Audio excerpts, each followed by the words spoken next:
Jose Luis Ricon Fernandez de la Puente is an independent researcher who runs the blog Nintel and tweets at Artirkel. We'll be talking science and industrial policy.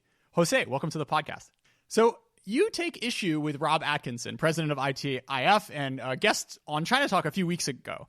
What does he get wrong about the extent to which industrial policy has contributed historically to the West's technological and economic preeminence?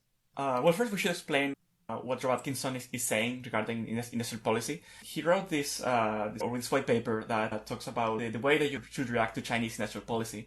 And as part of that, he briefly touches on the history of industrial policy in the US, arguing that actually, well, the US has been doing industrial policy almost since origins. People will typically point to Hamilton as one of the inspirers of this.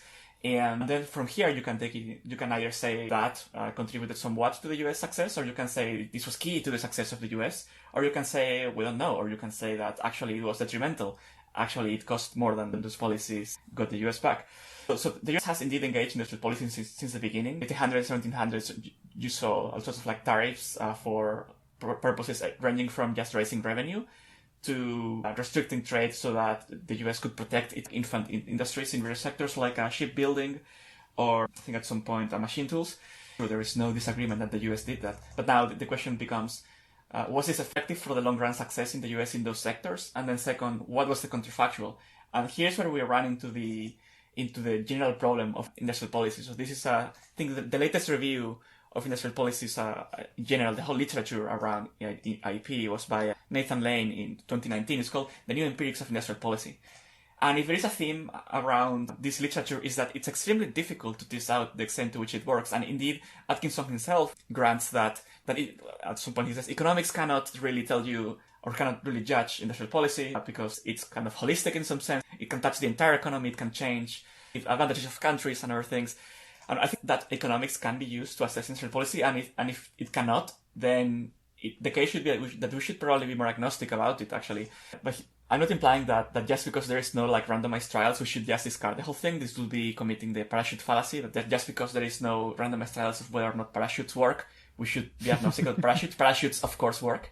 Industrial policy, I think we have seen, my beef with the IP discourse is that it's very one-sided. You have people saying, maybe more on the free market side, it never worked, it had never worked, it worked. There are these papers saying, you see, it never worked, it didn't work in East Asia, it didn't work in the West, and it will never work. On the other hand, you have actually, it's great. It works for developing countries, for developed countries, in East Asia, in the West, and it's the best thing since sliced bread. And you have all these studies that say that it worked. Now, there are indeed studies that says that it worked and it didn't work, but it's important to consider the whole thing in the aggregate and then see what these studies actually say.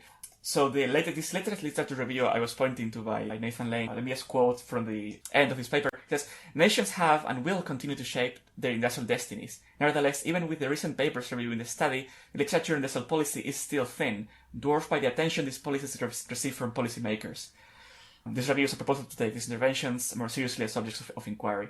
So I'll be very careful with just being overly optimistic about IP. And I think if there is one conclusion from the recent empirics of IP is that it's pretty much dependent on which industry, which country, in which period of its development it is applied to. What worked for I guess it's kind of like death by nuance to some extent, but ultimately I do think it's true that what worked for East Asia, which for the record, I do think it worked for East Asia. It worked for them. I don't think it worked for the West. And I think that some of it can work for the current US. But even though those things won't be the same things that it worked for them, that is that I don't think the US should just go all in on steel or heavy chemical industries. I think that the IP for the future will be very different than what it has looked at so far.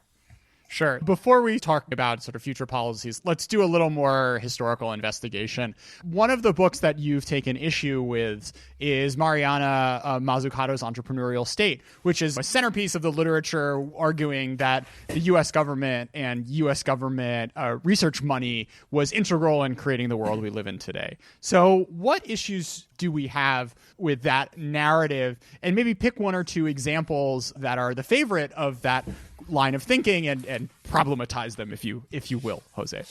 There are different ways in which one could read the book.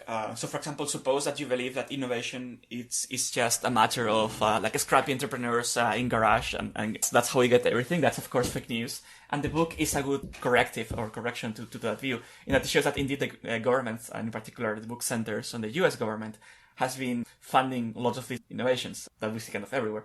Now, that's the tricky thing. When we say that the government did X, or DARPA invented the internet, or like DARPA contributed to this or that, what do we mean by that? And that's where things get complicated. One example here is the example of the iPhone. Some people say the state invented the iPhone. Now, there is this chart that has as title, What Makes the iPhone So Smart? And we can see things like lithium-ion batteries, liquid crystal displays, microprocessors, multitouch screens, and those things feeding into the iPhone.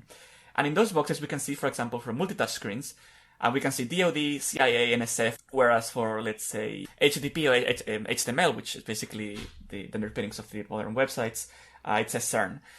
So from this chart, we may think that, if it says DOE or DoD in multi-touch screens, it means that there was some kind of program that these departments of the US government, they consciously design or foster the development of multi-touch screens. Hence, the state not just paid for a bunch of basic research, but in addition to that, it consciously guided the development of this technology. Now, I have to remark that what Mazzucato is saying is not just that the US government has funded research or basic research, which is the kind of what most economists would say, that there is an externalities problem or a public goods problem and the state should intervene to fund basic research. It's that the state has done more than that. In the multi-touch screens case, for example, if one digs into the actual story of what happened there, what actually happened is that there was this guy called Wayne Westerman and John Elias at the University of Delaware. Westerman was a PhD student under this Elias guy, and they were studying something else. They were studying neuromorphic systems, whatever those are. And they were indeed being funded by the NSF and the CIA. There was this program to fund researchers. Now, this is not unlike the way most basic research is funded. Like, you have agencies and they give money to researchers to fund things.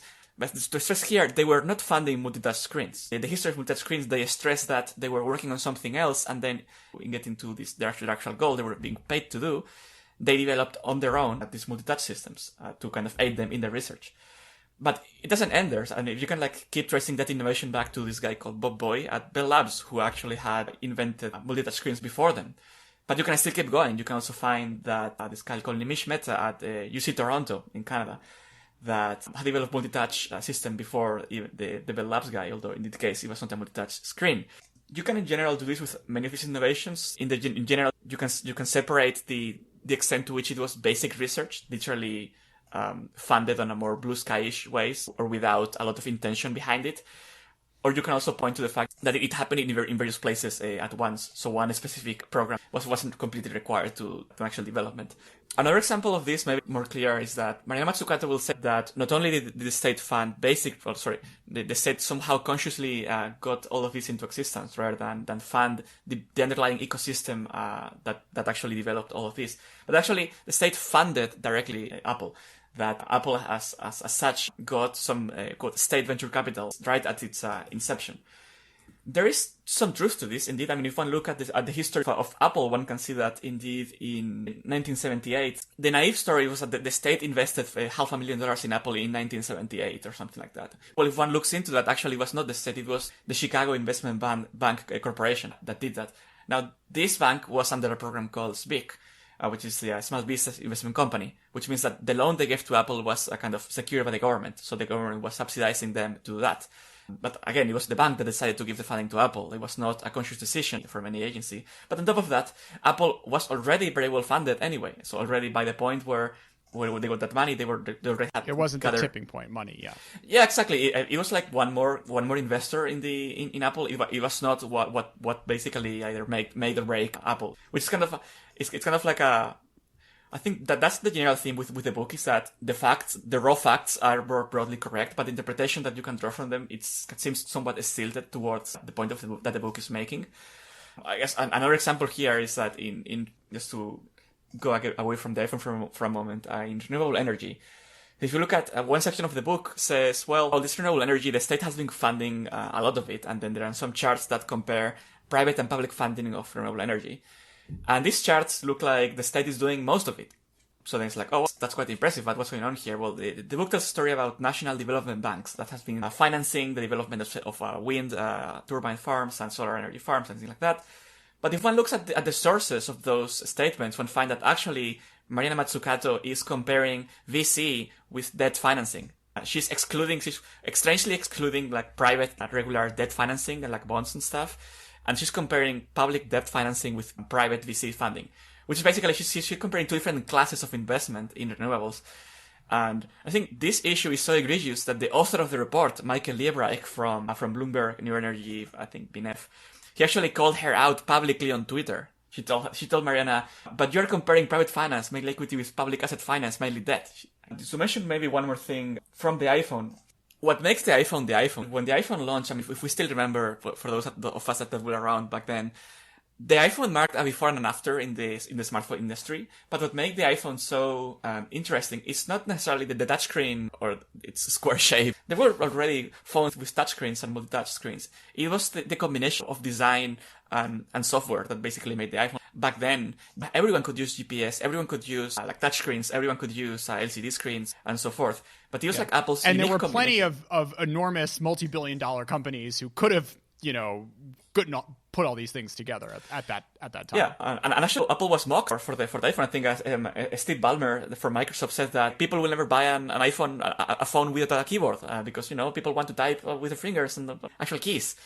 So I think that the allocation of credit to the state and Apple has to be put in that context. In that, yes, indeed, there were those basic science investments were there. But the key point for those investments is that they were not purposeful. They were not done with intention of, let's say, we want to champion this technology, have like an overarching program to make iPhones or something. And just maybe to finish up with one other thing here, one issue with LCD screens. So LCD screens, which appear here as NIH, NSF, and DoD in the chart. If one look at LCD screens, indeed the US, the Army, they funded a lot of work in this space. And they actually had, they even funded a consortium. So people may be familiar with Sematech, which was a public-private partnership to foster the development of semiconductors in the US. But the US did try to do the exact same thing for LCD screen. Back then, the US was facing lots of competition from Japan, and they tried to both impose tariffs against Japanese LCD screens, as well as try to subsidize US LCD manufacturers. That didn't really seem to work. So in that case, you could say that either that it failed and it was a waste of resources, or you could say on the other end that actually the US government should have doubled down on LCD screens and funded them even more, which is again circling back to the issue of assessing industrial policy. That it's difficult to come to agree on exactly what's the best way to assess it. So let's broaden out a bit. Like, we have a lot of complicated, tricky histories of a lot of really important products that may have had their timelines pushed back or forward a little bit by government intervention. Yeah. But these aren't sort of like slam dunk cases. These aren't necessarily the slam dunk cases that the proponents of today's industrial policy really want to use as points when they're arguing for the $100 billion push to support semiconductors or what have you. Yeah, absolutely. Given that context, what do you think are the smart justifications for having a more aggressive industrial policy? Yeah, so I guess here we can start with the kind of textbook case for R&D funding. I guess this is the more tame or the more closer to the mainstream and the more empirically supported. This is basically just the idea that the private sector will not invest sufficiently on R&D because it's difficult for a given company to capture the downstream effects of that research. Now, this doesn't mean, of course, that the private sector doesn't do any research. It just means that it doesn't do enough of it. So that's one case. There's another justification for that. But one could go beyond this. One could say that we could potentially just make one given country, let's say the US, into a semiconductor superpower. Now, the usual free trade argument for why countries should not do that is something about the comparative advantage. Different countries have different comparative advantages and they should specialize in what they are good at. But that doesn't quite work in general. That is, if it's, let's say, in the original case, it was about wine. I think David Ricardo was talking about, let's say, wine production in Portugal. And sure, like probably Canada will never be a wine producing superpower. Sure. But you can change what your country is good at by targeted investment. So it's a completely different case. As in, if you leave things be, you can end up in a place where you didn't want to go. But then at the same time, you could say that the price to make your country into let's say semiconductor superpower, it's in a way pushing against the current quote trends of history, which seem to be pushing towards Taiwan in this case. So there is some potential cost in there. That is, if you succeed, then you end up with an advanced manufacturing capability in your country. If you fail, you just threw a bunch of money to waste. So well, it's really interesting thinking about Taiwan, Jose, because I don't think you could sit there in 1980 and say the trends of history are leading Taiwan to have the most important semiconductor company in the world. No, yeah, that's completely correct. The meaning is that right now it seems that if the US doesn't do anything, it's going to be Taiwan. I mean, sure, they could say that if you are China, maybe we'll go to China because China will actually try hard to get it there. Yes, countries can indeed shape the future development of their industries, but the arguments around the extent to which this quote works and works is a loaded word here is this good for the welfare of the population in the country? That is, the US, for example, benefits greatly from just buying chips from TSMC in Taiwan. Now, if TSMC were in the US could benefit in various ways. It could benefit from lower prices. It could benefit, for example, in a geopolitical way, which I think is probably the strongest argument for industrial policy. Suppose there were some kind of confrontation between the US and China, or even without being a confrontation, some kind of geopolitical context of some kind. China could say, well, you are not doing this, and we don't give you rare earths, for example. China produces 95% of all the world's rare earths, which are used for all sorts of things, from electric motors to semiconductors. And you can say, then the US would be in trouble. Moreover, if the US doesn't have manufacturing capability and it needs to build stuff, let's say this would be in the worst case scenario, then it's difficult to build up advanced manufacturing capability if you don't have it.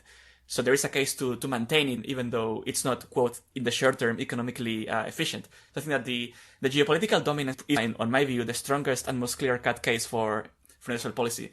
The other ones, they can also be made, but I think this one is the strongest. And I think it justifies more than other IP cases to some extent. So, for example, the protectionist case for industrial policy, the mercantilist case will say, well, the US has a trade deficit. The US is importing more than it's exporting, and we should fix that. I think that's not necessarily a problem in and of itself. The deficit just means that the US is buying more than it sells. And that, sure, eventually the US may have to export to pay for that. But the dollar is a reserve currency. So typically, when you import a lot, your currency depreciates, which then makes your exports more attractive. So the deficit fixes itself. Now, the US can keep just buying stuff without, quote, paying for them because the dollar is a reserve currency and there is lots of demand for dollars outside of the US. So that, I think, is not a great argument. Then we also have the argument that if one goes down that route, one should focus on industries that are export oriented. Famously, the US that well documented for East Asia, it was all about fostering a strong, advanced export oriented industries and trying to get them those competitive in the export markets. Sure. Now, I think that for the US, it shouldn't be necessarily exports. It should be, of course, advanced industry, because getting up to speed, I mean, if you need to set up like a new t-shirt factory in the US because you need garments that you cannot get anymore from Malaysia because of some blockade, sure, you can do that. But if you need semiconductors and for some reason TSMC isn't available to you anymore because of reasons, then you cannot just stand up a new fab in 1 year. You need that to be there to begin with. But there is one more thing that the trade deficit case for IP wouldn't cover, which is natural resources. If you want to be geopolitically independent or have some power in that regard, you need to be, or to have available to you, resources to kind of just be able to just make things. Like you need oil, you need, well, I mean, maybe not in the far future, but right now you need oil, you need this rare earth, you need steel, you need iron. So it's, I think in that regard, you can start by having a stockpile of these things. For example, in the same way that China is going into Africa to secure resources there, the US could pursue a similar policy to make sure that the raw materials that ultimately go into manufacturing are also available there. One more thing here to finish off is that industrial policy in the geopolitical sense should be thought of in a broader context.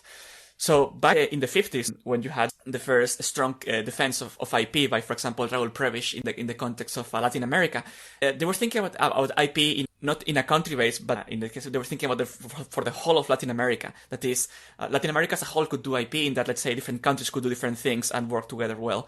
In the US, for example, could say, okay, maybe the US shouldn't care much if production is in Germany. For example, ASML, one key company that supplies tooling for semiconductor manufacturing, is a Dutch company. That, and Europe in general is an ally of the US, which is also geographically not that far from the US. So in that case, it means that maybe the US should necessarily try to get ASML into the US, but they should try that. They should make sure that ASML doesn't just disappear from Europe and goes to China. Sure. Man, it's like I don't want to stop you. I just want you to keep going. Where should we go next? So, aside from supporting particular industries, there are plenty up in the Hill and the executive branch who are interested in spending money to support scientific research. So, Jose, What is broken about the current way we fund science?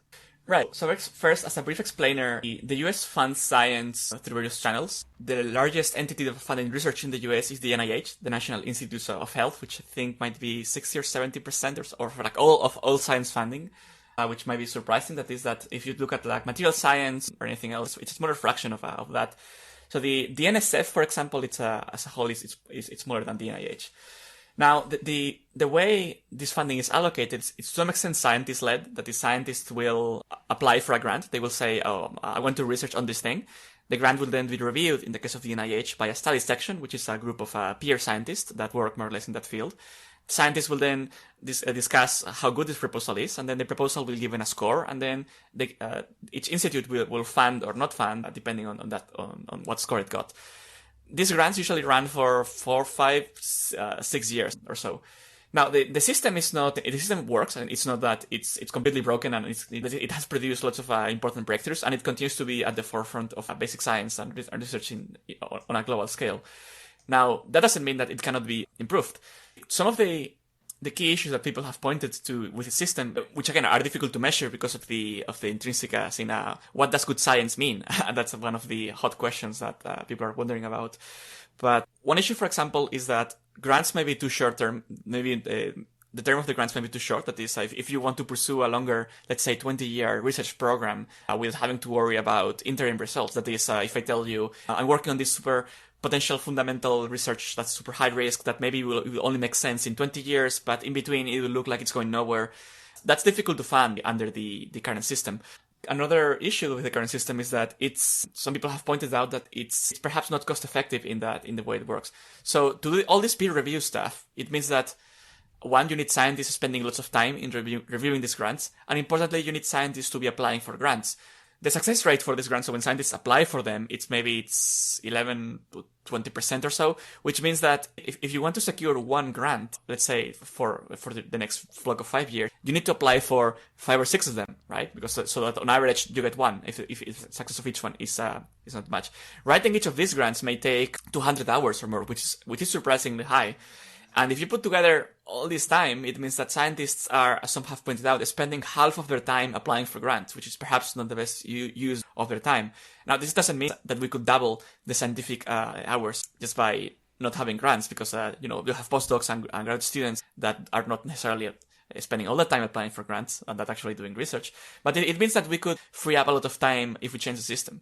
The reason we have all this peer review grant system stuff is because we believe that scientists can know what is good science and what is not, and that they can predict what will be successful or not.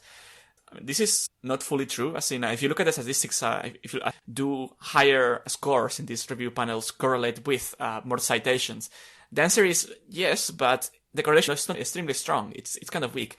So yeah, scientists can to some extent tell what's good or not, but not that well. So some people have said, well, if effectively we're funding science at random because we cannot know what's going on with what's good or not, then maybe we should just fund things at random. We should actually have lotteries. So instead of having peer reviews, doing review and applying for grants, let's abolish this and then give people money at random.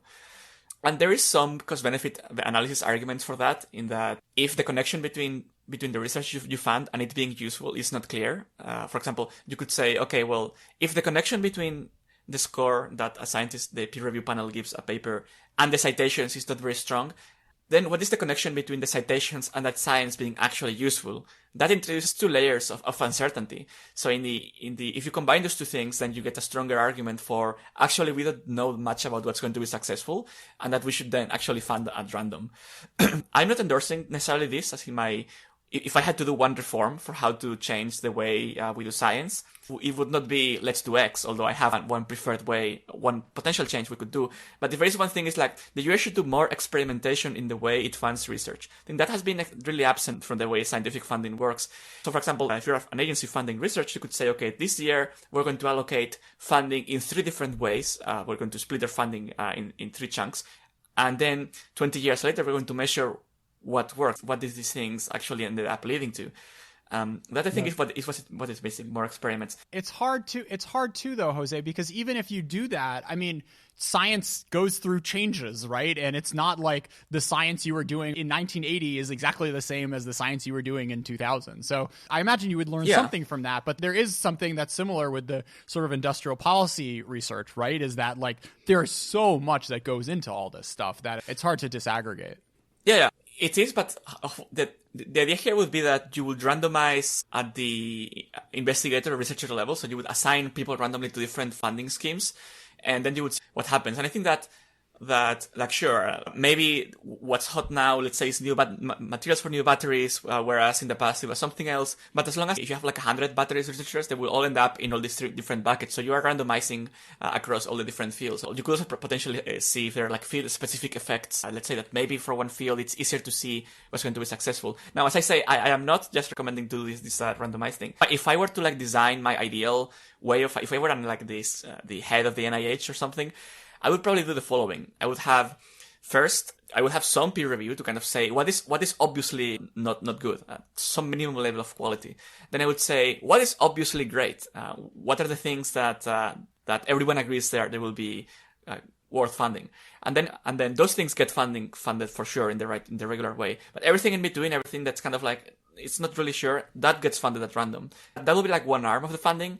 A second arm would address one of the deficiencies that I mentioned before. This would say, we will fund you for like 20 years, or even we would fund you until literally for your entire career to work on your research. So you could have a model where if a researcher has proven itself to be very successful, you could just give them permanent like money tenure, so to speak. So they don't have to apply for grants anymore, and they have like way more resources than the current system affords them to pursue anything they want for as long as they want.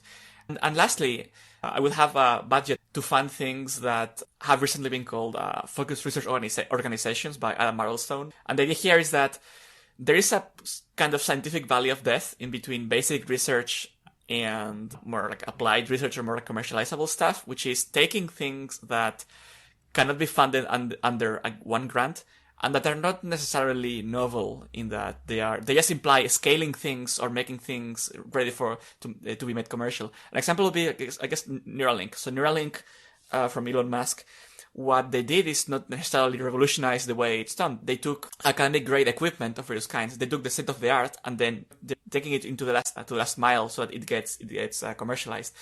One of the things I'm working with Marblestone is precisely in this area, trying to see, okay, if you ask a bunch of scientists in the field of longevity, for example, what is it that the entire field will benefit too much. from? I gotta stop you.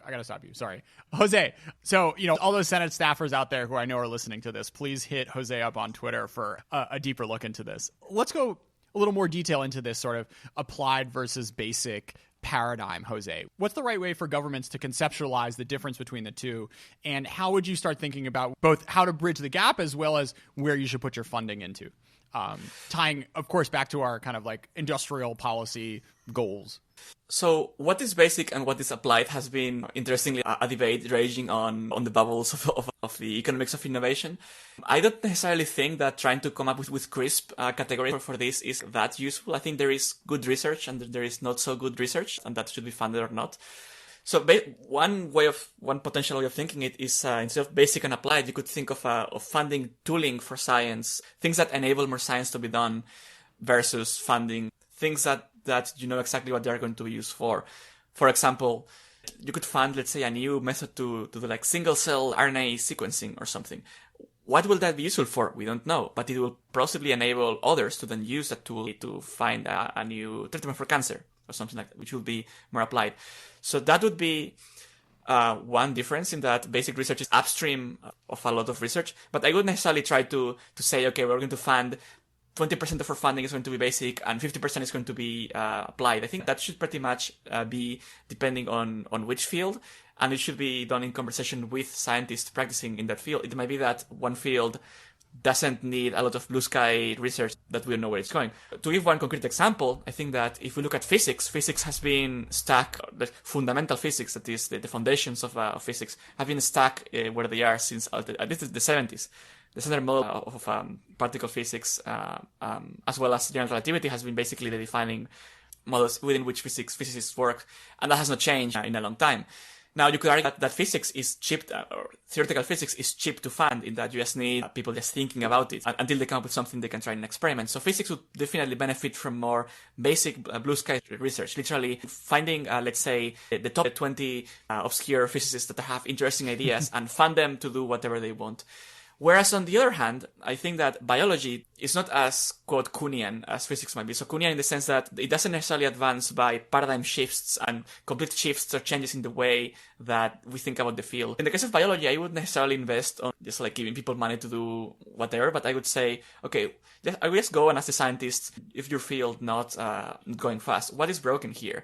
And that they may say, well, we need this new kind of tooling, we need this kind of machine, or this thing that this lab invented 5 years ago. Well, it turns out that we cannot use it because it hasn't been scaled. In the case of the COVID vaccines, for example, one of the steps required in making them is creating these small nanoparticles. Well, it turns out that there are not really a lot of machines to make them because they are basically just like one-off contraptions made at labs that there are only like a handful of them. So in that case, you could say, well, now that we know, we should actually, at the government level, fund a program to scale the production of these machines to produce this key bottleneck in the mRNA vaccine pipeline. So I guess like that saying it depends to everything is kind of doesn't make for a good narrative, but I think that that's usually a good heuristic in science, given that how different each field is and that the bottlenecks and issues that each field finds itself dealing with, they are completely different from each other. To what extent, Jose, do nations capture the benefits of the research that they fund, as opposed to it sort of going into like a global commons that just makes all boats rise? So again, it depends. In the very long term, research ends up being accessible to all countries effectively. So scientific publishing, ultimately, it's made available to everyone. So the basic research that the US does, it can be used by, let's say, a firm in China. And China has been investing a lot in applied research because, well, the US is funding a lot of this more basic stuff. That makes sense for them, given that they are catching up with the frontier, but the US cannot just afford to say, oh, well, like, you're just piggybacking out of basic research. So it will be difficult to kind of stop that process of diffusion. Now, that process is not equal. It doesn't work equally for all countries. You need the know-how and the background in the industry to actually leverage that research. You could, for example, go online and read as many semiconductor papers as you want, but you're not going to be making 5-nanometer chips in your garage. You need that to have fabs to do so. So there's an interaction between having the capability to absorb the research, having scientists and engineers and industry that can actually take that research in, and actually having access to the research. I would say that pretty much it'll end up diffusing, but the extent to which ends up being used will depend on things ranging from pre-existing advantages, some industrial policy as well. So, for example, if China didn't invest heavily in semiconductor, they wouldn't see homegrown industry in there. They wouldn't be leveraging US research in that field. But if you don't have a good environment to have businesses working on that, and you don't have engineers and scientists and universities to cover that research, it's difficult to get anything off the ground, even if you can just naively just read the papers and like have the knowledge. What do you think of the argument that government funding in certain fields can in fact retard scientific progress? And I'm thinking about the, where is my flying car book and the arguments he makes about nanotechnology. Yes, that's an interesting argument that rarely gets made, and I think it's quite interesting. It sounds quite contrarian. It seems that on most naive models of economics, more R&D, you throw R&D into the bucket, and then out you get more economic growth. That's how most model works. So models will introduce decreasing marginal returns. So more R&D means decreasing. It will still increase productivity, but at a slower rate. But it is only, I think, a handful of people are thinking about, could it be the case that funding more research could actually be detrimental? Now, there are possibly some cases where this might be true. One case, for example, would be in the space industry, actually. So you could say, historically, the US military has paid a lot of money to US defense contractors to build rockets to then carry military payloads into space. Likewise, the US government financed the space shuttle back then. All the cool kids will remember the space shuttle. But the thing is that when you have the defense sector involved, you usually end up in a situation where the defense sector doesn't really tend to care much about costs. They care about just performance and about getting things done, without necessarily those things being cheap, which then leads to rockets being stagnant in an era where, sure, they work, they are robust, they are safe, but they don't come down in costs. Now then, SpaceX comes in, sure, again, with some help from NASA and their commercial partnership program. And then they say, okay, we're going to make the rockets super cheap, and we're going to make them land and all that. Now, this is something that doesn't make sense or doesn't make as much sense if you are a defense contractor. But you could imagine an alternative future in which it's hard to imagine that the US would not want lots of military satellites, but suppose we didn't have that. Then it could be that the industry could have geared itself towards more cost-efficient rockets, more gears that could also cater to the civilian world. Another area here would be the Manhattan Project and nuclear energy, which may sound surprising. Nuclear energy is a clean, very efficient, and a great in general form of energy. We owe nuclear energy to largely it has its origins on the Manhattan Program, which was its original objective. The objective was to build nuclear weapons. Now, the fact that it was funded in that way means two things. One, it was born kind of with its reputation tarnished with association with the military. Second, it was rushed into production. In a way, as a civilization, we got nuclear energy before, quote, we should. Which means that then we got things like, in the case of the USSR, Chernobyl, and in the case of the US, the 3 Mile Island. Now, these are two remarks. These are isolated incidents. In general, nuclear energy is very safe. But in the public imagination, those things got people very scared about it. Now, you could imagine an alternative world in which, let's suppose, there is decreased funding for nuclear energy from the government, or in a more, let's say, laissez-faire way, with various labs working on it independently, and at some point Westinghouse picks up the development of reactors, and they go more slowly. It could be that then we wouldn't have had all these disasters, and then people would be more optimistic about nuclear energy, so we would have maybe more nuclear energy installed and less coal and fossil fuels being used. Of course, we will never know if the extent to which this is true, because it's past history, and we will never have another case where we reinvent nuclear energy. Another case of this might be in fusion energy. Mm-hmm. So there are a bunch of scientists that have written editorials to Nature that have complained that most of the funding for fusion has gone to this one project called ITER, which is being built in Europe. And this project has basically, if you wanted to work in fusion as an academic, you kind of, to some extent, have to work in this one paradigm because that's where the money is, which has in turn stifled the development of other approaches which may or may not work. But I think having some diversity of funding is good. And if you are just channeling money in one direction, and if your winner fails, then you are left with nothing. When a technology is new, I think it really pays off to find in a more diverse way, instead of just trying to focus funding in one thing. Yeah, it's interesting because that's sort of like the Chinese industrial policy model, I guess, over the past, 15 or 20 years, where you sort of give everyone a ridiculous amount of money, and then you have 20 companies that are sort of overfunded and eventually sort of whittle down from there, as opposed to, a Soviet model where you just have one champion, and if it works or it doesn't, you're sort of stuck with the date you came to the party with. Oh yeah, and interestingly, I want to add one little historical detail there. During the space race, the Soviets followed a more decentralized approach, in that they had lots of design bureaus, to some extent competing with each other to build different kinds of rockets and to propose different kinds of plans to go into space, which I think that, to some extent, that might have been a success of the Soviet space industry, in that, sure, they may have lost the space race for reasons that I think are due to their manufacturing capabilities were not as advanced as those of the US, so it was difficult for them to make reliable components. But the Soyuz rocket, I think, has been historically a relatively reliable and importantly cheap way of sending things into space, to an extent that the US has not matched until recently. I think that the Soyuz, I guess, shows that if in a Soviet context, if you have this diversity of people trying different approaches, and then you pick at the end the winner, you're probably better off than if you just put all your money into like an SLS or a space shuttle. That's wonderful. We'll do a somewhat rapid fire round now. So, Jose, where is my flying car? Yeah, so that's a difficult question. These flying cars have been around for a while. You can see the videos on YouTube, and the question is more, why don't we all have flying cars? Why are they just prototypes? And I think the answer here is manifold. One answer is that batteries weight a lot. And it's like, well, what batteries? Why can't we have jets, like in flying cars? Well, if you want to have jets in flying cars, then people are going to be below those jets, and they may get literally burnt. So, from a regulatory point of view, from safety, the regulator would say, okay, no flying cars if you're using jets, but it's fine if you use batteries. But if you have to use batteries, they used to be very, very weighty. Now, if you're using batteries, you're using propellers of some kind. If you're using propellers, unless they're very efficient, they are going to be quite big. If they are big, they are difficult to park. So now you have an additional nuisance that where do you put your flying car? You need more space.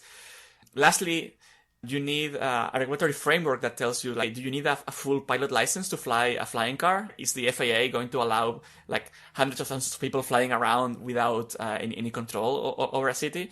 So that's tricky. That regulatory uncertainty, by the way, I think that it's a reason why if you wanted to start a company, you might say, well, if my success depends on a regulator giving us a framework, maybe I will not bother in the first place. So I think that having a good regulatory framework that says these are going to be the rules for flying cars, which I think we don't have yet, that will be very, very useful. But there are 6, 7, or even 8. And there are lots of companies working on the flying car problem, and I don't know if they have done like publicly said this is why we have not gone into mass production yet.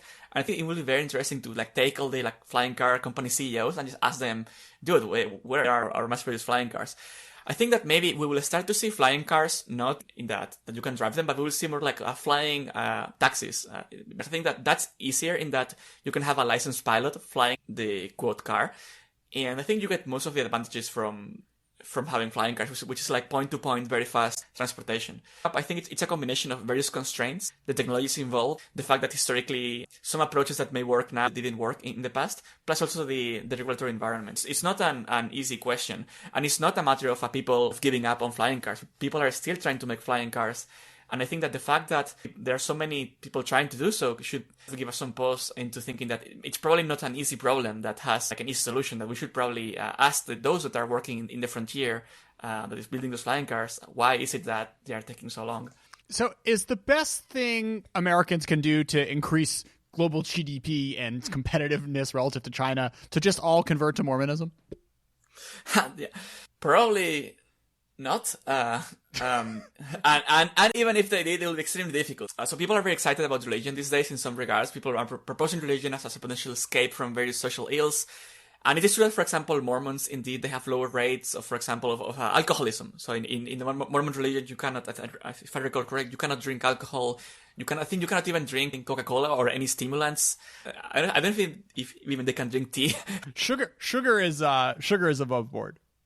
As long as we have sugar, then I think it's okay.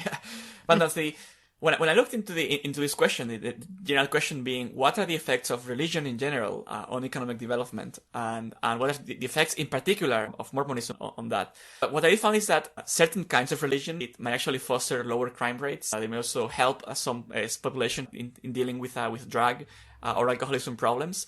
And I think they do so to some extent by kind of fostering very strong rules against those things. So you could say, in a way, it's like fighting irrationality with a different kind of irrationality, so that they cancel each other. But you have the problem that it's difficult to get faith to stick. That is, suppose that you could actually get it to work, and that if everyone in the US converts to Mormonism, I could very well see that you would see some kind of social ills and quote deaths of despair going down, and more like community ties and things like that, and people like hanging together more often and stuff. But getting people to adopt the faith, I don't see that as really being feasible. People have tried, actually. There are some experiments where they literally send missionaries at random to different towns. I think it was in Thailand. They like to try to get people to. It's like if you get like at random in this town to believe in Jesus, and this town doesn't, what happens? So this happened. They did that study.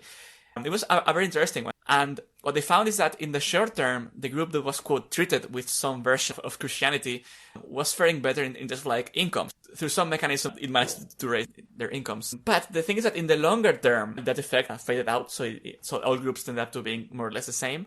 And the speculation there is that maybe I can get you to more or less believe in something, but without the community that more or less upholds the belief and keeps it alive, the thing just like disappears and you go back to what you previously were. So it remains to be seen if you can get it to stick. If you like, let's say, missionaries going to your town every month or something and paying priests to open like churches there. And I don't know if that would work to have it stay. But in the case of the US, for example, I would find it really, really unlikely if let's say if Gen Z is suddenly going to abandon astrology and convert to Christianity instead. Well, I mean, it's really interesting just thinking about the founding of the US in the early days and your towns in New England, right? This was completely mainstream thought. that religion was absolutely central to the functional operating of a democracy. So to have this sort of line of thinking gone totally out of fashion and now starting to creep in, I think is an interesting trend to watch for sure. Oh yeah, historically, like religion has been thought that even beyond that, like the mere idea that we can have just a civilized society where we are not all psychopaths. Some people have pinned it on religion, and in fact, John Locke, who advocated for freedom of religion, he still like atheism was like a really bad thing. So it's like you could, like, as long as you believed in something, Locke was fine with you. It was atheism that was a problem. Now I think that we will, given that most countries, at least in the West, they tend to be following a secular path. The result of experiment of what happens when you don't have a lot of religion, we'll see what happens. Some people argue that we will see that vacuum being filled with things that are, quote, like religion. Some people argue that, like Peloton, or like people are getting into astrology now, or things like that, that may substitute for like whatever random thing people want to do to get together around something. Or maybe we will just see also things being abandoned and going like full-on Dawkins style atheism. We'll see, I guess, in 20 years, we'll see what happens. Yeah, I mean, I'm sure maybe we can find this paper, but something in China, right, where you just look at like over time is like Taoism ascended versus Confucianism, and there's also like a ton of regional variation, right, and you can trace that by which temples are where, and seeing how the different strains of Chinese philosophy and I guess religion sort of ended up impacting economic growth. There has to be a literature on that. Whatever we can. Yeah, I think that. There must work for Japan in that, at least in Japan right now, depending on how you ask the question, people will be extremely religious or not religious at all. So you have this Shinto and Buddhism going on there. But they seem to take it not seriously. I think they do the rituals. They have kind of the background thing, but they don't like literally believe like in an afterlife that Buddha will on reincarnation. But you still go to your local temple for marriage and for various ceremonies. And so that's an interesting case study also as well. Yeah, I think we both read the same book on Shinto.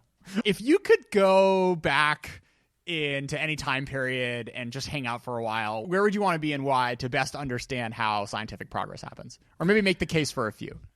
Oh, that's an interesting one. I think that one would be, I guess, like maybe going from the present and then further into the past. The first stop would be at Bell Labs, most likely. I think that there are a bunch of institutions that everyone cites as being key for just in general learning about how funding and how just doing research at a high level works. So people will mention DARPA and Bell Labs and like Park and things like that. I think that definitely being at Bell Labs, being just a fly on the wall, just like taking notes about how it worked from the inside and how it led to all the breakthroughs they did, that would be great. Then going further into the past, I can also think that probably hanging around coffee houses and pubs in the UK during the early Industrial Revolution, that would also have been very cool, just to see exactly how you go from very early clunky steam engines all the way to actual things that really work and are useful and efficient, and how that scene of innovation works. And yeah, I think Anton House has written some papers and has some work on the importance of these informal networks of people that kind of just kind of encourage each other to innovate, even for the sake of innovation itself, just kind of as a human achievement. It's funny, Jose, you were talking earlier about your sort of blank checks you want to write for scholars. The tenure, right, was just being a county parishioner in like rural England in 1900. You just got a check from the Church of England and you had 30 hours a week to mess around in your tool shed. And indeed. I mean, like most of these early universities were effectively run by the church or by various religious orders, like Cambridge and Oxford, for example. That's how they began, and then they diversified into non-religious stuff. Yeah, maybe also from historical curiosity in going back to one of these like Soviet design offices. I mean, if I could teach myself Russian somehow, just like seeing how do you do research within the Soviet system where you can be sent to the Gulag. I mean, actually, some of these famous Soviet researchers were actually sent to the Gulag at one point or another. And how is it to do research in that environment? If you say the wrong thing, you can just like actually just die. And how did you do that? Plus, how do you balance like doing your research and pursuing what you want to do versus doing what is that the planning bureau is telling you have to do this thing and you have to abandon the thing you actually want to do in your design office. Another one for research might be like going again back to even to like Renaissance Italy, because back then, like, we didn't have, of course, like these funding agencies. It was more of on a more personal patronage kind of way, the way that funding was done. And I'd like to see how that worked, how people hassle to get their science done, at the same time try to do cool things to find a patron for the research and document how it worked. Because they didn't have blogs like you, Jose. Yeah, they had to be like building like cool telescopes and stuff to say, yeah, like we have this cool telescope now, and now you're the coolest nobleman in town. Please keep funding me. That was great. So, Jose, how old are you?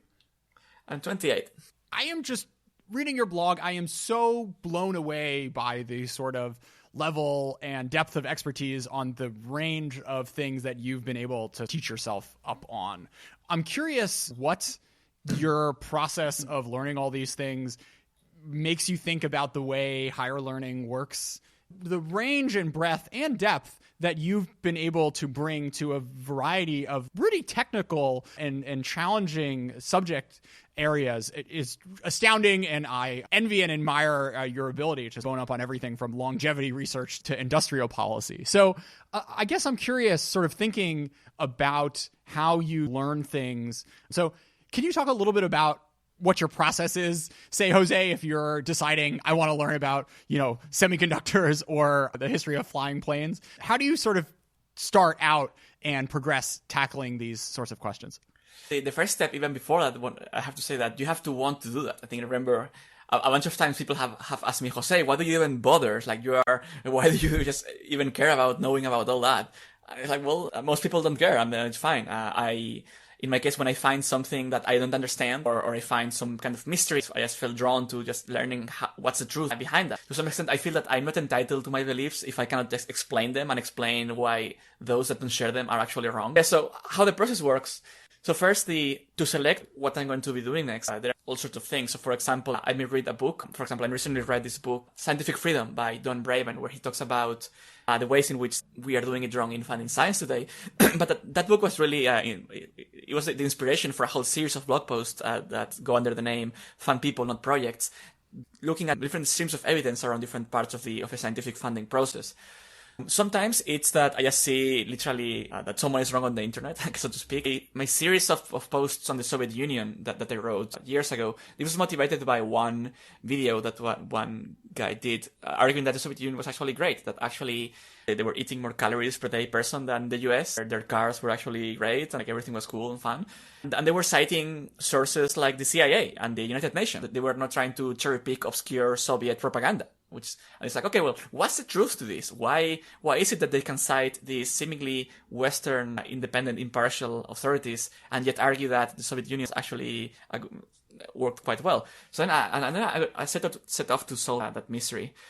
So I guess, Jose, as a history major who's read a lot of social studies papers, I can conceptualize how you build an understanding of these sorts of things and, reading papers about who wins Nobel Prizes and why and what their funding patterns were or what have you. But the thing that really blows my mind is a year ago, you didn't know anything about biology and you decided I'm going to learn about biology. And here you are a year later with this 20,000 word, extraordinarily clear summary overview of an entire field, which many people who spent way longer than you trying to wrap their heads around these things haven't produced at the level of granularity and clarity that you have. So in diving into the more technical things, what's your strategy there? Yeah, again, as a preface to that, so my academic background, so what I spent time in university studying, I have 2 master's degrees in aerospace engineering and in mechanical engineering. And then again, it was in a Spanish university that taught us everything from marketing to thermodynamics, mechanics, and programming. So I began with a broad hard sciences base there. In the particular case of biology, my process is, okay, first, what does the map of this territory look like? So in the case of biology first, I realized, well, I don't know, as you said, I didn't know anything about biology. I've never been interested in biology for various reasons. And I say, okay, well, what's the textbook to learn this thing? And it's called, in that case, it's called The Molecular Biology of the Cell. So I just got the textbook and read it. Just went through it. Very interesting. I didn't take any notes. I didn't try to summarize the book. I just skimmed through the whole thing. The reason for that, I think, is that when you are approaching a new field, you don't know what matters. Let's say that you're reading this book and you come across a sentence that says, by inhibiting mTOR, we are now upregulating the process of autophagy, in which is also involved the AMPK pathway. You're like, what is mTOR? What is this autophagy thing? What is this pathway stuff? So there are also things that you don't know if they're going to be relevant. Maybe that sentence it's about a very niche thing you don't really care about much. You don't know. So first, I recommend just like going, like finding a textbook about the domain and just like skimming through it. I think the fact that you are going to skim the book reduces the cost of getting into the field. Like you don't feel like, oh, I have to take notes and I have to do this. No, it's just skimming. You can sit on a sofa, just go through the book at your own pace. You can skip things you don't find interesting. No problem. After that, it comes the part where you say, okay, well, now I want to explain this thing to others. Ultimately, a good proof that you understood something is, can you explain this thing to other people? For that, I go into the literature and look at papers. In that case, like, okay, well, where should we begin at?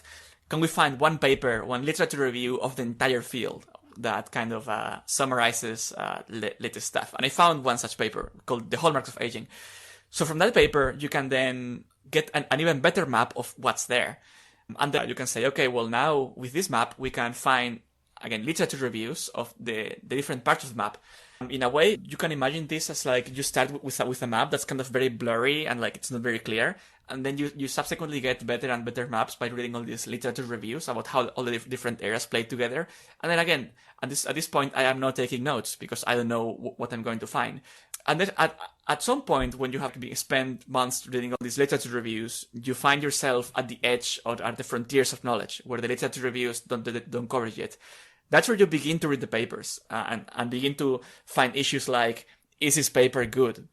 And then what I try to do for that is to try to hone my intuition by looking at old papers that later on didn't kind of work, and try to then read them and see if I can learn to see what worked and what doesn't, or try to find papers that cite that paper that contradict it or something like that. And also, very importantly, I try to just follow on Twitter lots of people working in various kinds of fields, everything from like synthetic biology and aging and various other stuff, and then just like try to follow them and see what they say to try to get a taste of what they find cool and what the latest developments are. Or if they say, oh, like this thing that people believe it was true, now it turns out it's not true, and I will be the first to know because Twitter goes very fast. The particular longevity FAQ, the way it was written, when I first started writing it, I just began like just typing on a page, but then I realized that it was, I was just like going on a paper, summarizing the paper, that's a paragraph, the next paper, summarize the paper, that's a paragraph. That didn't work quite well. I think it didn't feel very coherent. So what I did instead was I used Notion. I don't use it like extensively. I use it on a tactical way for certain things. And what I did was basically build a small database, basically just finding one paper, put the paper in Notion, copy some key figures and paragraphs from the paper so I can easily search them, put some tags on the paper. So like, let's say this paper is about caloric restriction and fasting, or this other paper is about telomeres or whatever. So then and that plus the year. So then I basically end up exploring papers, putting papers on this thing without really reading them much, just like putting them in there with some extracts. And at some point, I've kind of collected all the relevant papers. That now defining what a relevant paper is tricky because there are thousands of papers out there. And I want to find those that get at the right level of complexity. There are lots of things, there are lots of nuances that are not in what I've written because they are very specific and very hard to tell if they are relevant to whoever is going to be reading this FAQ. So I leave them out. So I'm targeting this kind of level of understanding that goes deeper than the very basics, but at the same time, it's not constrained by the super niche things of the particular field that's at the bottom. That I think is the hardest part, finding the right level of abstraction. Yeah, I mean, I asked you this. There is a China relevant angle to this, which is basically that I've, found myself in the position of, and see other people in the position of, because you're a Westerner who speaks Chinese and sort of knows something about China, very quickly you end up sort of writing on or touching issues that are China plus telecom, China plus semiconductors, China plus industrial policy, China plus biotechnology. And most of the people who have the China part and, know something about the Chinese government or speak Mandarin enough at a level to engage with the databases and the Chinese language literature around these sorts of questions are then expected to or have the opportunity to talk about technical things for which they almost certainly did not go to graduate school for. So I think everyone, myself included, should listen and 向Jose 学习 and understand that there's like a process to this that A, it's not impossible, but B, that there's a process to it and it really takes work. And you can get to the level of being able to say interesting things at or near the frontier of knowledge, but you have to invest the time to build the foundation in order to really know what you're looking at. Yeah, if all one needs is knowledge about the domain, that's way easier than getting into the mindset that you need to do research. That is like getting to the frontier is way easier than advancing the frontier. If you want to know about how do semiconductors work, what are the hot topics in semiconductors, what are the key bottlenecks in the field, those things are easier to get to than saying, okay, how do I design a chip myself? That's more difficult. So Jose, how would you apply this investigation methodology to more focused sort of policy stuff or IR questions?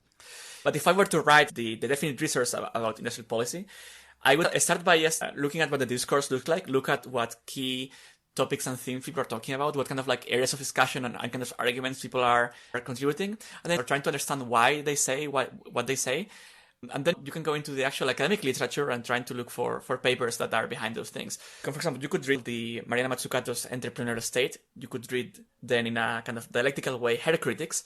And if you can find a reply from her, which I think she doesn't have, you could then that reply. You could then move into what I like to call the analysis in time and space. That is not just trying to understand industrial policy now, or industrial policy from like 300 years ago, but trying to understand how its application has changed over time, plus how it has differed across countries. Then one has to have as a guiding principle, not trying to want something to be true just because you want something to be true. As in, suppose that you have built a career on advocating for or advocating against industrial policy. One may feel a bias to say, oh, it never works, or oh, it's great, it's the best thing since sliced bread. One has to be careful about your internal values and biases when going into one field that has political relevance like this. I think with longevity or semiconductors, where you're just trying to do a technical explainer, is not as much of an issue. With ER, I will be more careful with our own preconceptions about the domain. The way I would write this explainer, I would probably strongly separate the historical part of the did it work in East Asia, did it work in the US, did it work here or there, with the looking forward, what does that industrial policy for the US would look like, what would be the sectors to push or not, or to protect or not, and what would be the different arguments to protect or not. I would also have in mind the very important idea that there can be many arguments for one conclusion, but it could be that some of those arguments can be wrong and the conclusion can still be right, and conversely it can be that maybe the conclusion is wrong, but some of the arguments can be actually be repurposed toward a similar conclusion. So there can be nuance in how one goes into answering these sort of questions. That's how I would go. I would take the discourse and take all the arguments and counter-arguments that have been made, go into academic literature for the actual nuance and to see exactly what the quality of the evidence is. And at the end of the day, also recognize that even if there is no crystal clear gold standard evidence about this, one has to still make a call about what to do ultimately. And this can only be done from one kind of theoretical model of how the world works, which one also has to build and infer from historical examples. So, Jose, what does graduate level education give you and not give you when it comes to tools to do this sort of analysis that you just laid out with regards to industrial policy, or a more scientific question? Yeah, I think to a first approximation, I think that Brian Kaplan's model of the value of education is correct in that a lot of education is to some extent signaling. You are saying someone, I'm a smart person capable of doing hard work for a bunch of years, and here's my diploma to prove it. Now, I think that being forced to do some kind of work in a university context can be helpful for thinking about this. Weirdly enough, I would say that philosophy can help with here. Even though I have not studied philosophy, I can imagine that someone who is a philosophy major would probably benefit from that, in that they can see more clearly the way argumentation works. As in the abstract concept of what is a good argument, that really can be applied to basically everything. So that's definitely one area. Another one in which one could benefit is having some general knowledge about orders of magnitude thinking. This is something that we were taught when I was both at an undergrad and graduate level. Just thinking about the idea would be that a good engineer knows what the answer looks like before doing any calculations. And this kind of engineering common sense can be trained, and it can be trained by doing lots of work in one field. So if you do, for example, calculations about heat transfer across windows, actual physical windows, or heat transfer in microchips, and eventually someone gives you a problem, and you can probably estimate what the answer is going to be. Now, that thinking can be very helpful when you are trying to think about something, not having to rely on actual calculations, not having to actually look up the answer. Your brain just gives you the answer and you can keep going. That can be very, very helpful. But by and large, I think that even without ever setting foot in a university, I think that one can get most of the values one is sufficiently well motivated by starting with some background philosophy reading about argumentation and then just moving on into the domain of interest. Plus, of course, keeping around some domain experts that have actually done the research and have actually gone through the relevant education to prevent you from just bullshitting others and avoiding you from thinking that you know more than you actually know. It's really interesting and important, the thing you said, Jose, about the importance of having experts or like guardian intellectual angels to point you in the right direction. Personally, in my kind of growth as someone who tries to think things about China, having Twitter as a place that I can, at people and ask them about their particular subject matter expertise has been extraordinarily helpful. And the interactions that I've had with people on that platform have taught me far more than the sort of straight academic experiences I had back at Peking University and in Yenching Academy. Oh yeah, I think that Twitter is great. I think that social media gets a lot of hate. I guess a disclaimer here, I used to be back a Twitter employee, but I've been a huge Twitter fan before that. I think that indeed one can just like get more of a raw, like a bullshit-free content from just like you go to like a leading PhD in this lab and just you can ask them as questions and they will just reply to you. It's great. You don't have to read the whole paper if you just want to know this one thing and you can just go ahead and ask.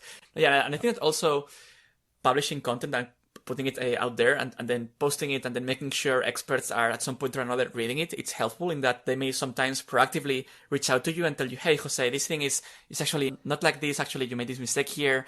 And I try to encourage that as well by paying people that find mistakes in what I write. So I guess Laura Lemming, for example, found a bunch of mistakes in my initial longevity FAQ and she told me, and then she earned, I think it was like $60 for the mistakes that she found. And I think that's great. Ultimately, if I'm honest about caring about being correct, I should be willing to quote by degrees of correctness by paying people to fact check what I'm saying. It's funny because we were talking about the Industrial Revolution earlier, and back in the day, you could just send a letter. I mean, even before the Industrial Revolution, there are all these letters of like random people mailing Isaac Newton a question and him responding, because this was sort of the universe of scientists where they would discourse about these things in this world of letters. And on the one hand, it seems a little flippant to call Twitter actually, I don't think it's flippant.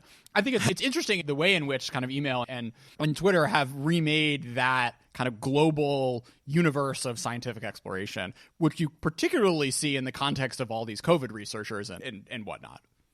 Yeah, I think that Twitter has made it way easier as an outsider to get into this network of domain experts to the point where they kind of like, they know who you are, they know your name, they have seen you around on Twitter. And I'm sure that maybe they will not just like jump on to co-author a paper with you, but they will just like talk to you and they will reply to anything you have to say and they will just respect your opinion eventually if you actually put the effort to understand the field. Do you have any thoughts on language learning, Jose? Yes, so as listeners may guess, I'm Spanish, and although I don't remember how I learned English, which is kind of strange, I've tried various times to learn Chinese. Actually, I learned Chinese, and I got to a basic level when I was in high school. And over time, I've kind of like been on and off of Chinese and also German and Japanese at that point. With Japanese, I had the most success when I went to Japan on holidays. And I think my overall lessons for language learning, both from practice and also as reading, more than practice, but by trying and failing, is that one, you need motivation. You need a reason to want to learn the language. You can doing the let's just learn Chinese just because that probably doesn't work. You have to have some kind of goal to help. Like, I'm going to go to China in 6 months, and I want to order in a restaurant in Chinese, or I want to move to China actually, or something, or I want to move to Taiwan or Japan or Germany or whatever. So I want to know the language.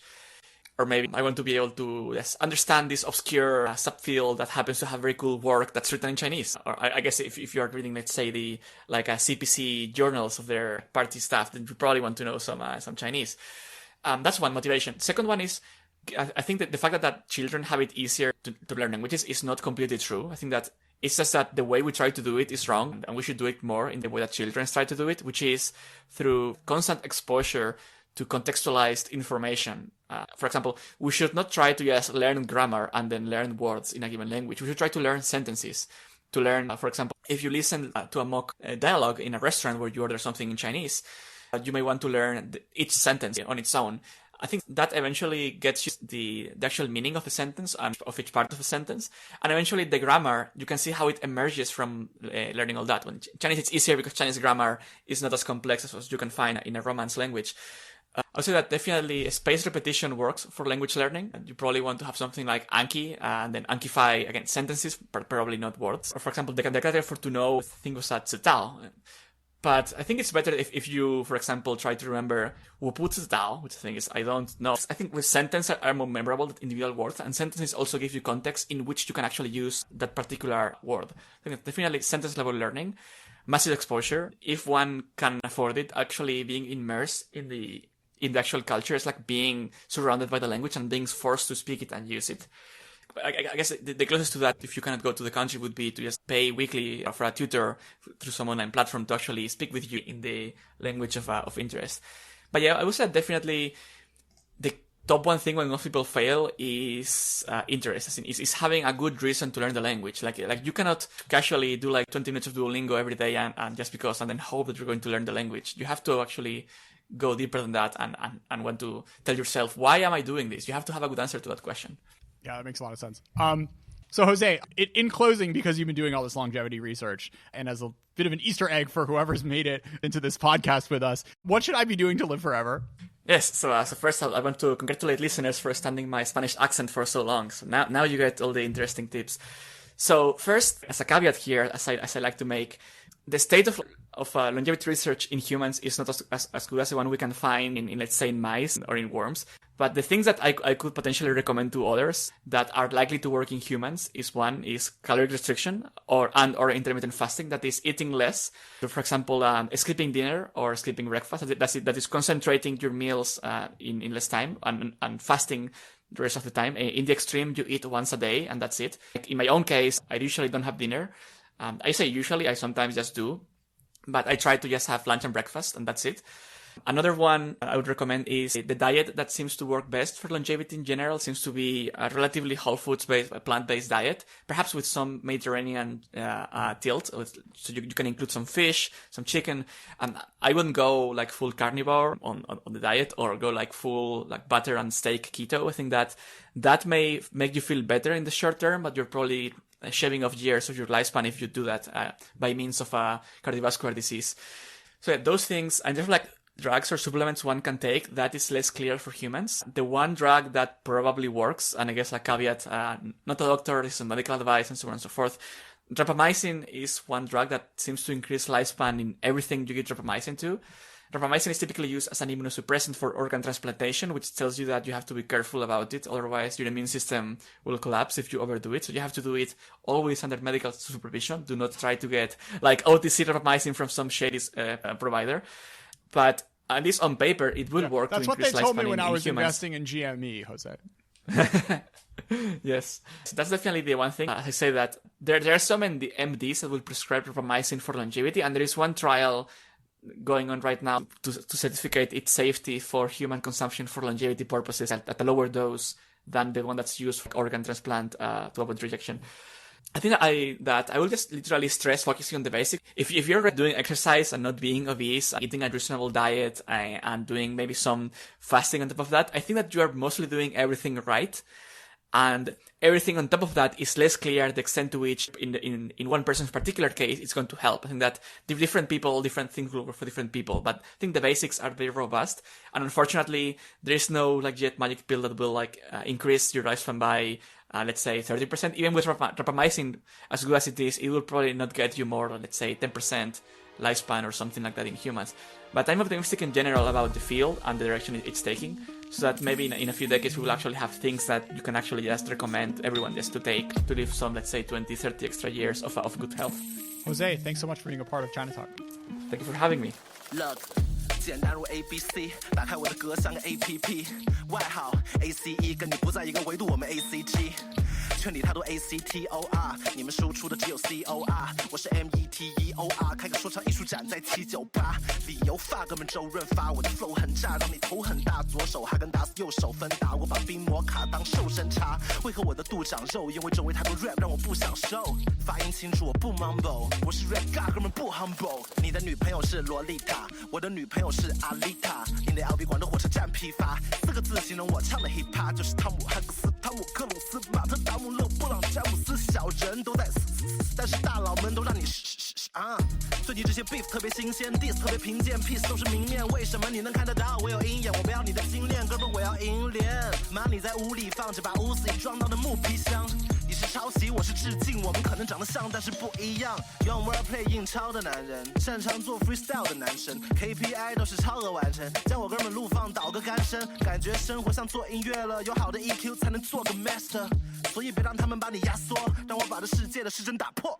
You should know that don't fuck with us, don't fuck with ABC。我们脾气不太好，抢了书来报的 live house， 他们只能给你 me messed up beyond my G，we do that masterpiece lead。That's my destiny, best of me， 在这比的我跟 A R 和 C， 展示着彩牌子的技术，钻石和白金这种水平，别别的靠近我们勇士的对手从来不是 T， 胡境界你们差得远，不只是演出比你差了点，嘴里喊的都是 real hip hop， 不仅不愿哈斯还没天堂家里花你爸的钱，没实力的活该吃一辈子屁，对自己不严格就没有办法成为 ACE， 写的每4句就类似你，难怪你配置低，我们的差距像是8KSD ABC， 合作像 Eminem 搭配 Dre Speed，Travis Scott 喊的 Ace Lee， 你是毁灭战士，我是 CSD， 不是刘作峰也能够控制 Place B，Ace Me， 我是你哥哥，自己琢磨一下到底谁是 D， 给你一中指问你 Let's G， 这句 Shout out to 无毒，每当我嘴臭完刷牙的时候，又 Shout out to 杀手，你不得不服输，我继承了前辈的活力，我感激，没流下眼泪和啜泣或惋惜，我24/7 like a Kobe C 的，我并不需要活得弱鸡的满意 ，Real Rig 那是 real，Rap kid gonna kill， 有必要的活我就 kill Bill，Remember ABC we ill， 这组合叫 ABC，